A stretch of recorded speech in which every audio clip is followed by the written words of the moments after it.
मित्रांनो नमस्कार, मी आहे संदीप आगाव. तर मित्रांनो आपण प्युअर गावावर काम करतोय. तर आपल्या टेंटचं काम जवळजवळ सगळं झालंय आणि पाचट जे आहे ते आपल्या टेंटवर टाकायचे. त्यासाठी आपण ती ताडपत्री आणली, बघू शकता. तर ती ताडपत्री आहे ती पूर्णपणे याच्यावरती पसरून द्यायची. त्याच्यानंतर हे जे पाचट आहे ते त्याच्यावर टाकायचं, म्हणजे आपलं सफर होईल. आणि आता उन्हाळ्याचे दिवस चालू होतील, त्या टायमाला आपल्याला थंड वातावरण त्या कुपीमध्ये राहील.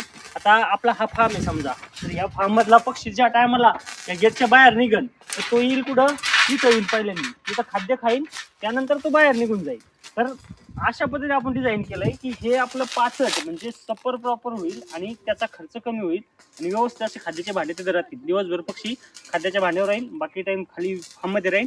असं पूर्ण नियोजन आहे. तर अशा पण तुम्ही नियोजन करा, जे की टेंट करून त्याला सफराने शेकडून घ्या. तर आपला पुढची जी व्हिडिओ आहे ती पार्ट वाईज येईल आणि पार्ट वाईज तुम्हाला खर्च किती लागतो, किती खर्च झाला, ही सगळी माहिती तुम्हाला पार्ट वाईज सांगणार आहे. त्याच्यामुळे शेवटपर्यंत व्हिडिओ बघत चला. काही अडचण असेल कमेंट करा.